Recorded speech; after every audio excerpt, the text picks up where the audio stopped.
요한계시록 14장 6절부터 13절 말씀 가지고 주 안에서 죽는 자가 복이 있다 라는 제목으로 오늘 함께 은혜 나누고자 합니다. 지난주 말씀은 짐승의 정체를 분별해서 속지 않은 사람들이 하나님을 찬양하는 모습이 나왔습니다. 14만 4천이라고 했는데 모든 믿는 자들입니다.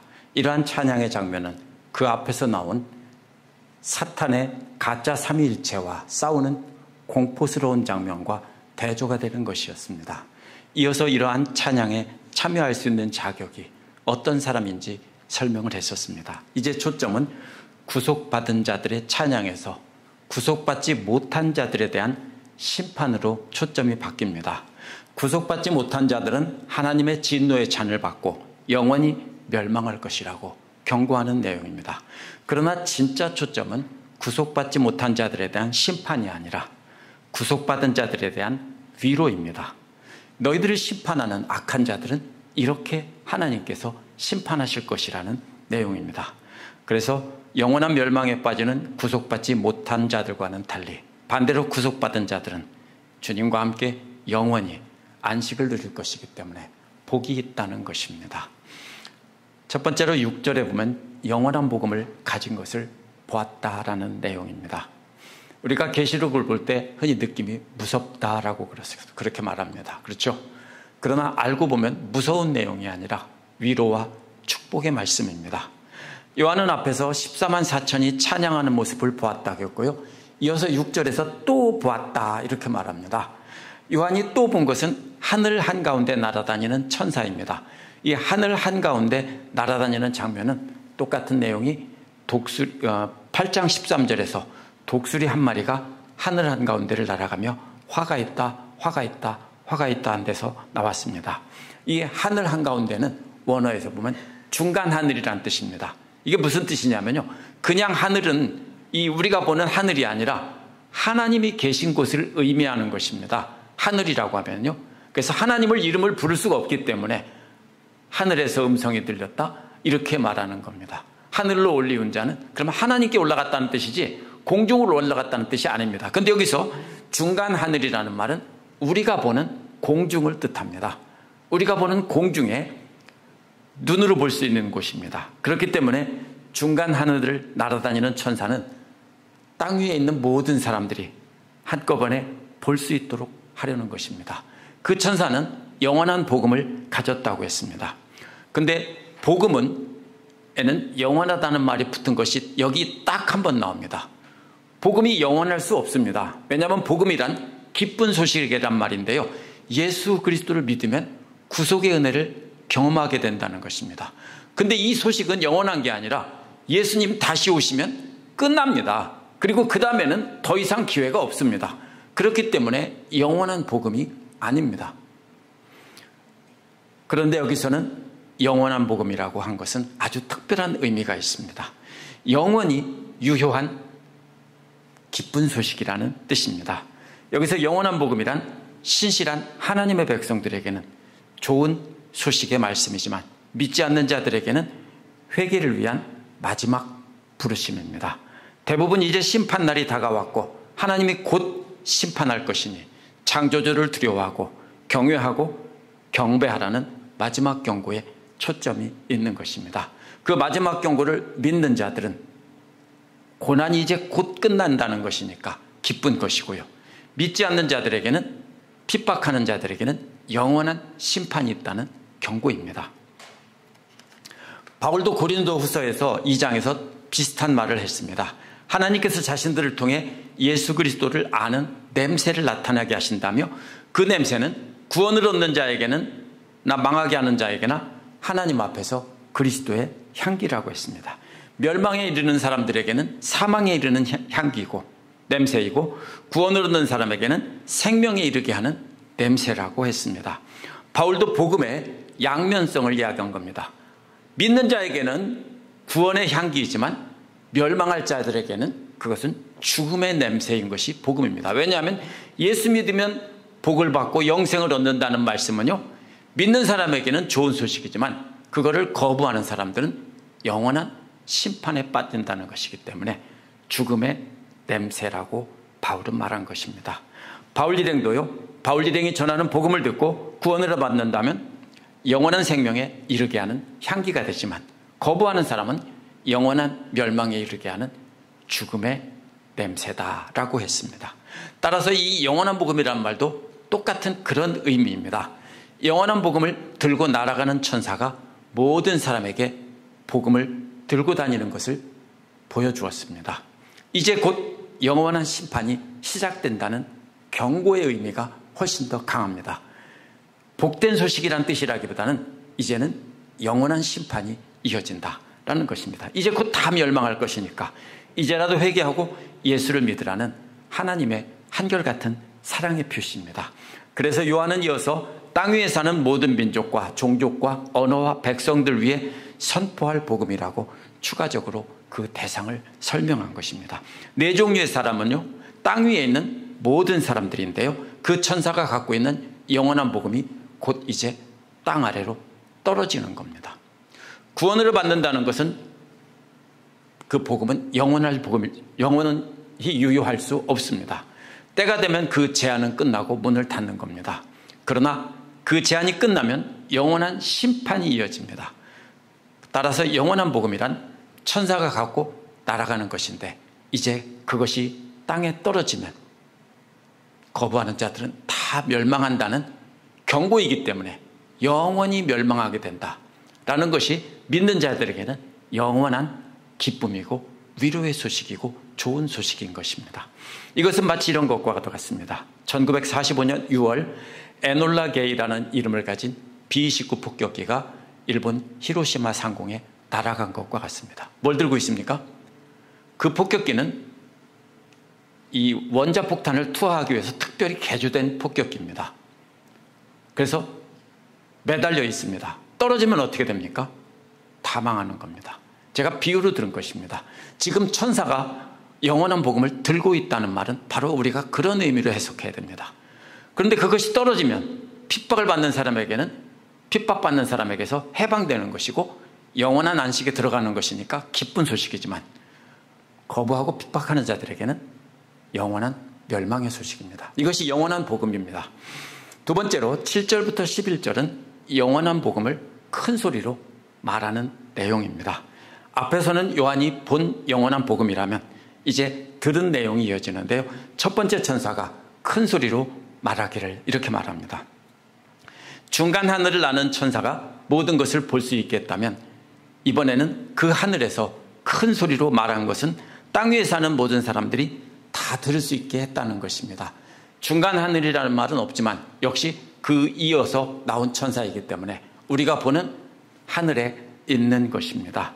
그래서 이것은요, 앞에서 나온 영원한 복음의 추가적인 설명이라기보다는 앞에서는 눈으로 보여줬다면 천사가 복음을 들고 있다.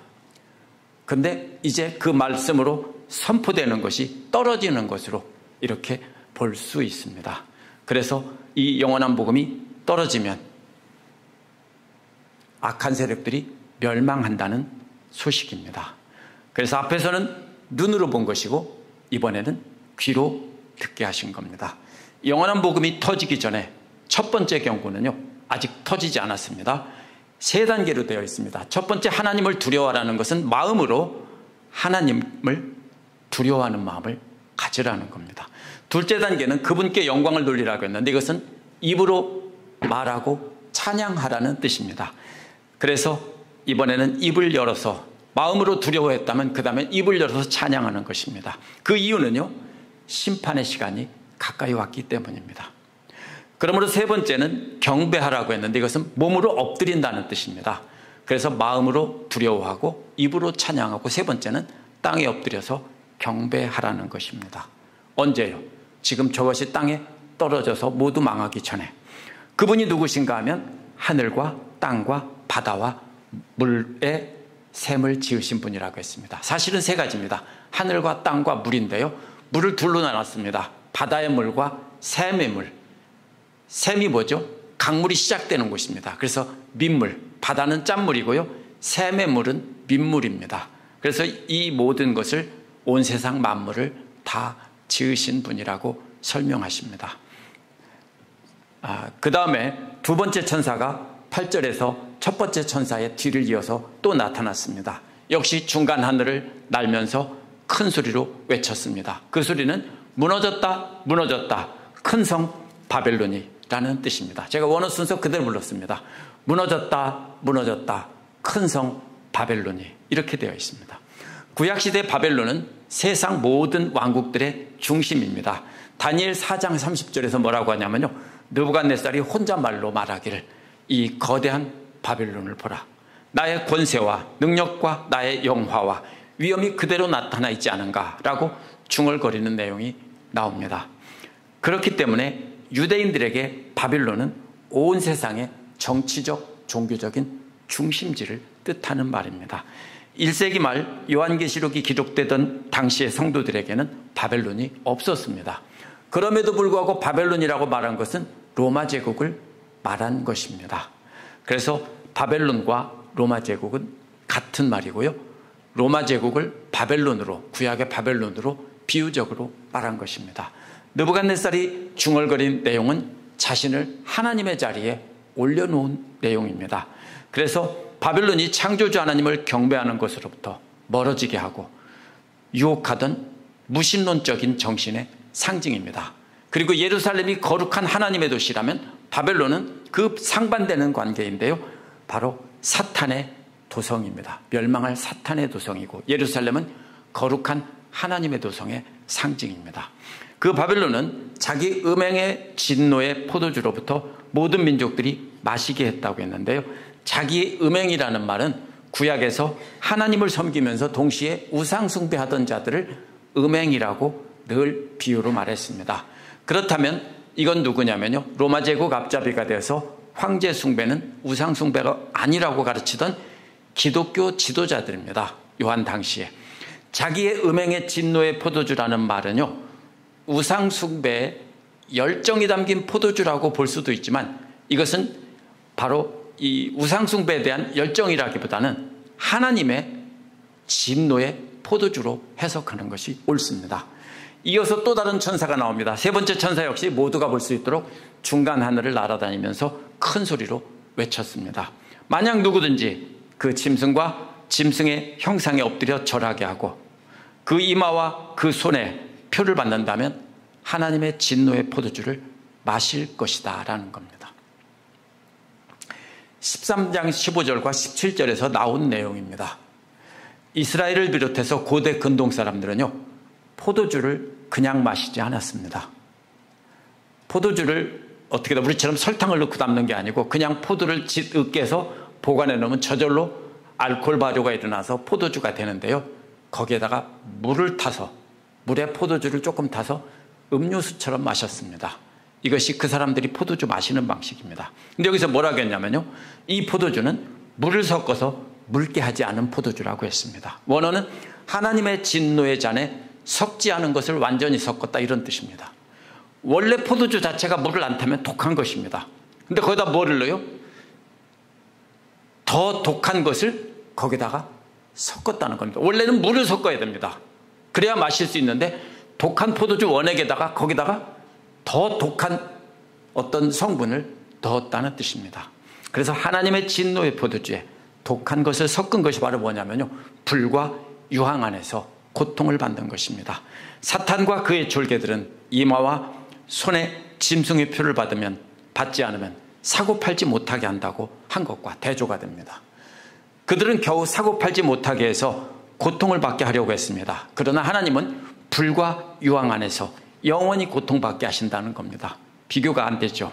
그래서 이 불과 유황이란 구약에서 전통적으로 하나님을 거부하는 자들의 운명을 상징하는 것입니다. 그래서 소돔과 고모라도 불과 유황으로 심판하는 내용이 나오죠. 이어서 이런 천사들과 어린 양 앞에서 이런 고통을 받는다고 했는데요, 그러면 언뜻 생각하면 이렇게 생각할 수 있습니다. 천사들과 어린 양이 함께 구경하고 있는 것처럼 생각할 수 있습니다. 그러나 이것을 집행하도록 명령하는 분은 어린 양 예수님이시고, 천사들은 예수님의 명령을 받아서 그 명령을 수행하는 사람들입니다. 그들이 고통받는 여기가 영원 무궁토로 올라온다고 했습니다. 그리고 그들은 밤낮 쉼을 얻지 못한다고 했습니다. 밤이나 낮이나 낮이나 쉬지 못한다는 말은요, 어떤 사람들은 이것을 계시록은 역사적으로 이루어진 것이라며 이것은 영원한 고통이라는 뜻이 아니라 영원히 기억되는 고통이다, 이렇게 해석하려고 합니다. 그래서 연기가 올라오는 것은 뭐냐면은 기억하게 하는 것이다, 이렇게 해석하려고 합니다. 계시록을 미래에 이루어질 일이 아니라고 보기 때문입니다. 그러나 이것은요, 그렇게 잠시 있다 끝나는 것이 아닙니다. 왜냐하면 요한계시록 4장 8절에서도 밤이나 낮이나 쉬지 못한다는 말이 똑같이 나옵니다. 그 쉬지 못하는 것은 하나님 곁에 있는 내 생물들입니다. 내 생물들이 밤이나 낮이나 쉬지 못하고 계속해서 뭐라고 합니까? 하나님께 거룩 거룩 거룩 찬양을 한다는 것입니다. 그것은 뭡니까? 그 천사들은 그 내 생물들은 그렇게 창조된 거예요. 밤이나 낮이나 영원 무궁토록 계속 거룩 거룩을 찬양하면서 하나님 주변에 있도록 창조된 것입니다. 그렇기 때문에 악한 자들은 내 생물과는 달리 밤이나 낮이나 쉼을 얻지 못하고 찬양 드리는 대신에 고통 가운데 울부짖는 것으로 해석할 수 있습니다. 밤이나 낮이나 울부짖고 있습니다. 그래서 그것을 영원히 올라가는 연기로 표현한 것입니다. 8장 4절에서도 연기가 올라가는 게 나오는데요, 그 연기는 성도들의 기도와 함께 하나님 앞으로 올라간다고 했습니다. 여기서도 끊임없이 올라가는 하나님께로 이렇게 올라가는 연기도 핍박 가운데서 하나님께 울부짖던 성도들의 기도를 향과 함께 올라간다고 했는데, 여기서는 악한 자들의 울부짖음이 올라가는 것입니다. 그런데 들으십니까? 안 듣습니다. 하나님은 이것은 기도가 아니기 때문에 하나님은 듣지 않으십니다. 악한 자들은 밤이나 낮이나 쉼을 얻지 못하고 계속 영원토록 올라가는 연기처럼 고통을 받으며 계속 울부짖고 있습니다. 이것이 이 말의 뜻입니다. 마치 누가복음 16장 9절에서 32절에 같은 이야기를 예수님께서도 하셨습니다. 부자와 나사로의 비유에서 부자가 아브라함에게 부르짖습니다.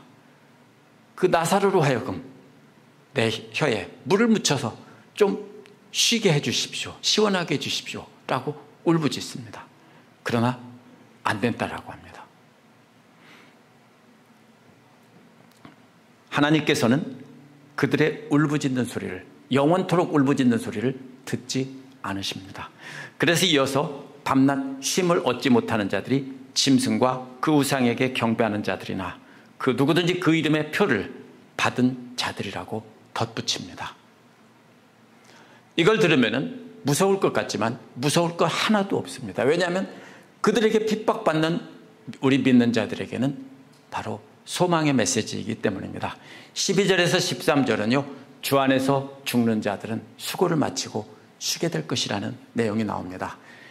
이렇게 첫 번째로 영원한 복음을 들고 있는 것을 보여주고, 그 다음에 그 영원한 복음의 내용이 무엇인가 설명한 내용을 보면 그것이 심판이고 결국 믿는 자들에게는 기쁜 소식인 겁니다. 이것은 분명합니다. 그러면 3명의 천사들이 이렇게 짐승과 그 우상에게 경배하고 짐승의 표를 받는 자들이 영원토록 고통받을 것을 전한 것에 이어지는 말이 뭐냐면요, 거룩한 자들에게 위로를 주는 것입니다. 그래서 바로 뭐라고 합니까? 거룩한 자들의 인내가 바로 여기에 있다. 원어에서 보면 여기에라는 말이 맨 처음에 나옵니다. 거룩한 자들의 위로가 여기에, 거룩한 자의 위로가 있다. 그 위로가 무엇입니까?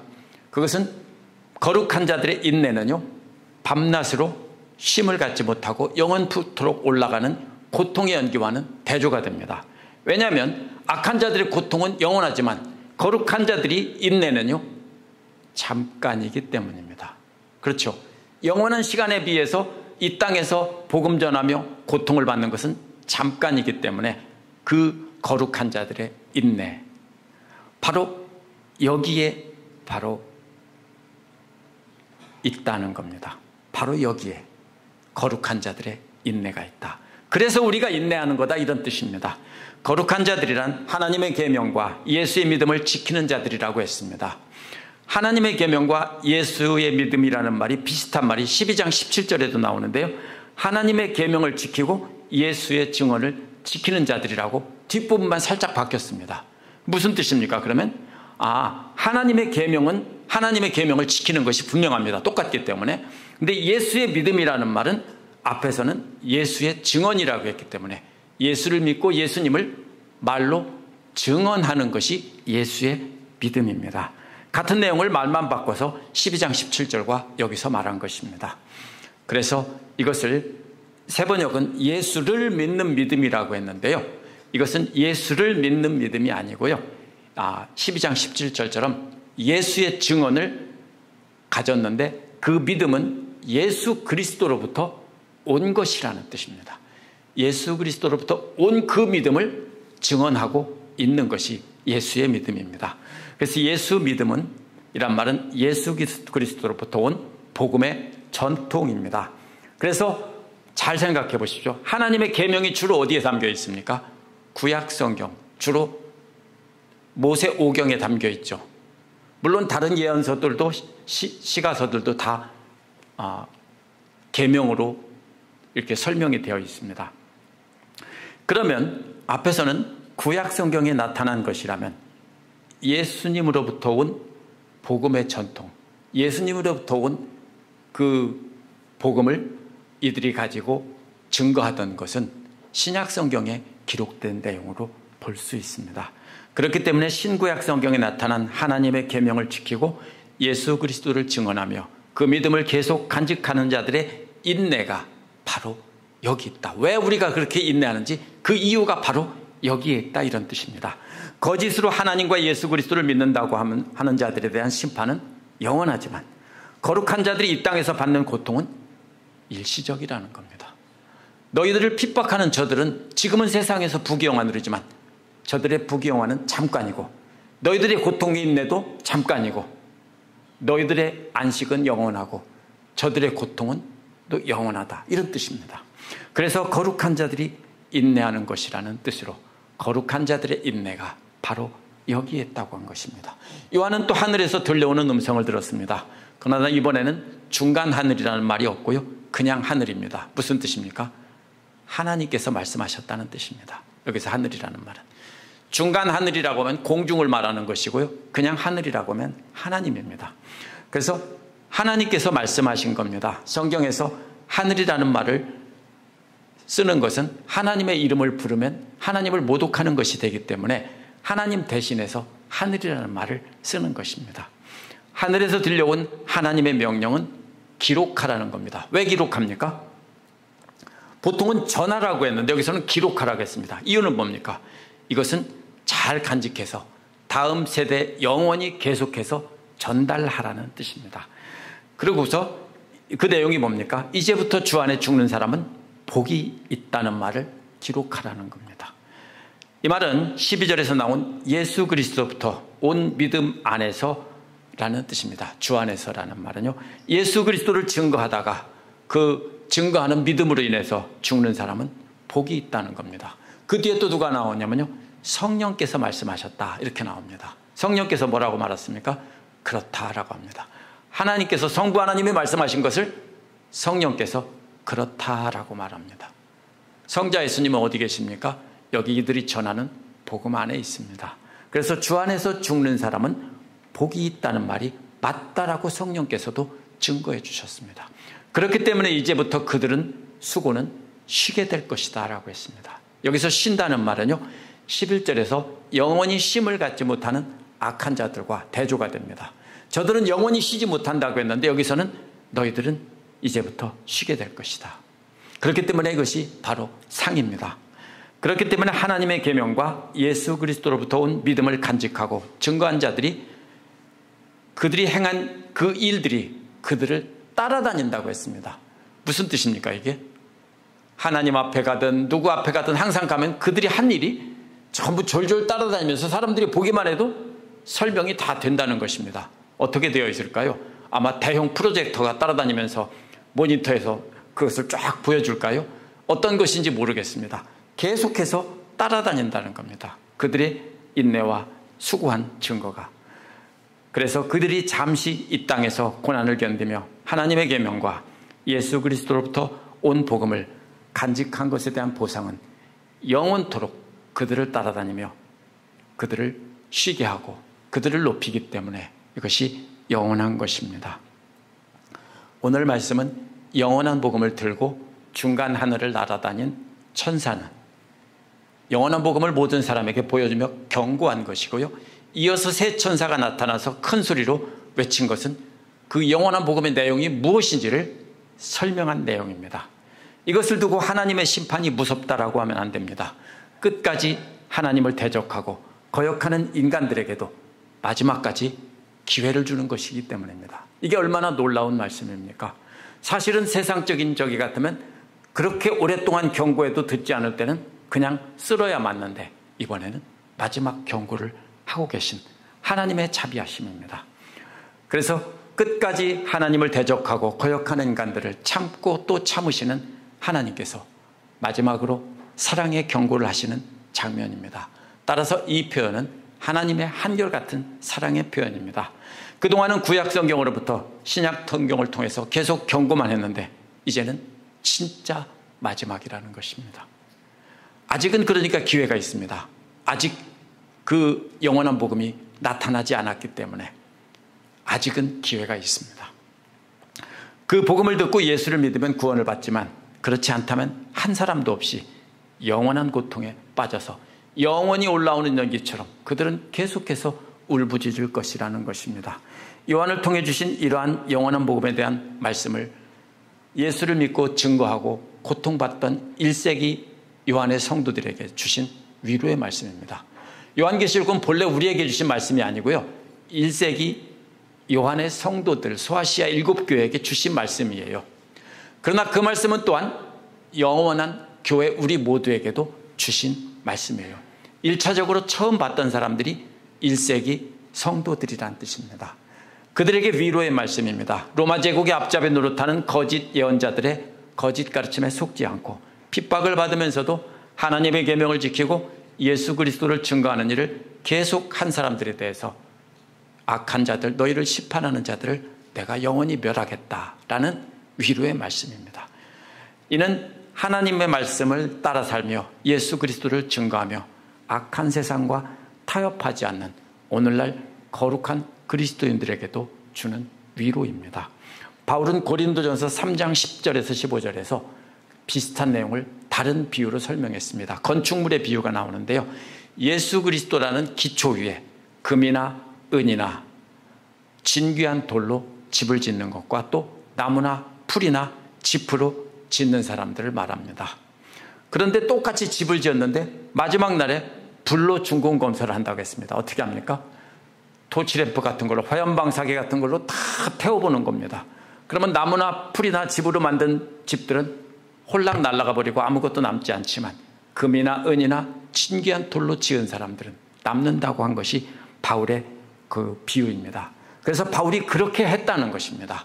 그리고 함께 그렇게 하자는 것이 고린도 교회에게 주신 말씀입니다.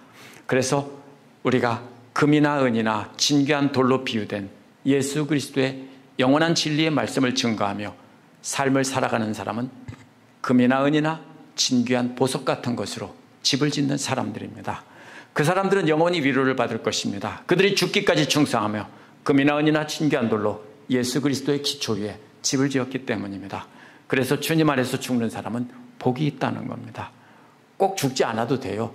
그게 오늘날 누구나 다 죽는다는 뜻은 아닙니다. 그러나 그 당시 소아시아 교회 사람들은 대부분 죽었기 때문에 이렇게 말한 것입니다. 그래서 우리가 죽도록 그렇게 충성하면 우리는 그 영원한 복을 누리는 자들이 되는 것입니다. 기도하겠습니다.